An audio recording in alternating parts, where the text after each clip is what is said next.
Welcome to 7 Minutes on Sunday, the time of the week when I unashamedly share a Christian message. And what better day to share a message of hope and of love and of forgiveness and of connection than Easter Sunday, the day when we celebrate the resurrection of Jesus. And there is resurrection power available today, but only if you realise and go through the point where I'm going through at the moment. My life is at a crossroads.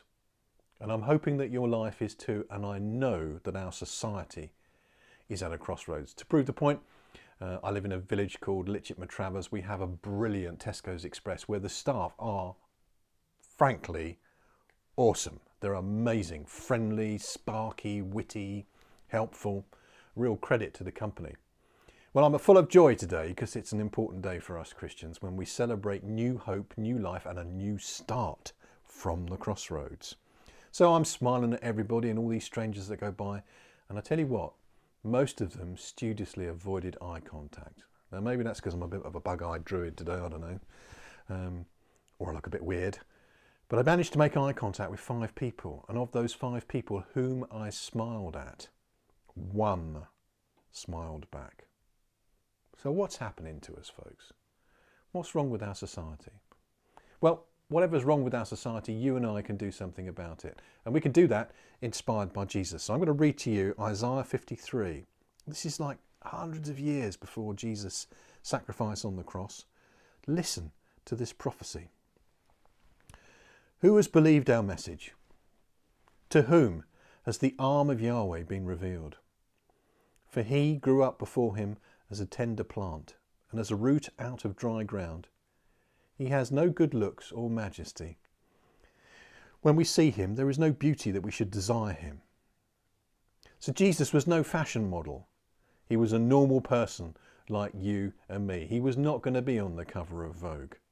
He was just a guy, actually, that was so ordinary, people despised him. So if you've been despised, if you've been shown a lack of respect in your life, know that Jesus gets you. He understands you. He was despised and rejected by men, a man of suffering, and acquainted with disease. Now, I don't know what pain you're going through at the moment. There's lots of disease, cancer, all these horrible things that are afflicting the world. Jesus gets it. He understands. He was despised as one from whom men hide their face, and we didn't respect him. Surely he has borne our sickness and carried our suffering. Yet we considered him plagued, struck by God and afflicted. But he was pierced for our transgressions. He was crushed for our iniquities. The punishment that brought our peace was on him, and by his wounds we are healed. This is a day of healing today. This is a day of healing for you and a day of healing for me. We all like sheep have gone astray. Everyone has turned to his own way, and Yahweh has laid on him the iniquity of us all. He was oppressed, and when he was afflicted, he didn't open his mouth, as a lamb that is led to the slaughter, and as a sheep that before its shearers is silent. So he didn't open his mouth. He was taken away by oppression and judgment, and as for his generation, who considered that he was cut off out of the land of the living and stricken for the disobedience of my people? They made his grave with the wicked and with a rich man in his death, although he had done no violence, nor was any deceit in his mouth. Yet it pleased Yahweh to bruise him. He has caused him to suffer. When you make his soul an offering for sin, he will see his offspring. He will prolong his days, and Yahweh's pleasure will prosper in his hand. After the suffering of his soul, he will see the light and be satisfied. My righteous servant will justify many by the knowledge of himself, and he will bear their iniquities. Isn't that amazing? Therefore, I will give him a portion with the great, and he will divide the plunder with the strong, because he poured out his soul to death and was numbered with the transgressors. Yet he bore the sin of many and made intercession for the transgressors. Now Jesus on the cross quotes one of the Psalms. He says, my God, why have you forsaken me? And the sun was turned to darkness, and the earth shook, and the temple curtain from top to bottom was torn in two. And then Jesus from the cross uses a wonderful Greek word. It's a huge long verb, tetelestai. Where we go, the translation is, it is finished. And this is my Easter Sunday message to me and to you. Some stuff in your life where you've got to this crossroads.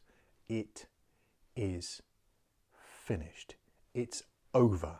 It's dealt with. Maybe your dad didn't love you, your mum didn't love you, maybe you didn't have a mum or dad, maybe you gave your heart to somebody and they broke it.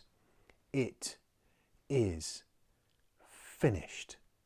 Today we are at the crossroads and we have the choice and opportunity to tap into resurrection power. Now, if there was no Easter Sunday, Jesus died as a good man. He died as the best example of love. He said, no one loves more than those who lay down their life for their friends. He did more than that. He laid down his life for his enemies. In the Garden of Gethsemane, when the soldiers came to take him, he said, take me, not those who are with me. However, if there had been no resurrection, there would be no hope of something greater. And so I finish today with a bold message that there is resurrection power available today for you and me at the crossroads. If we say yes and amen to Jesus, the risen Christ, then there is a dimension that can come into your and my life that far exceeds this natural world in which we live. A spiritual dimension of power and freedom and liberty. You just have to say, Jesus, yes. That's it. That's our 7 minutes on Sunday. Happy Easter. Be blessed and say yes.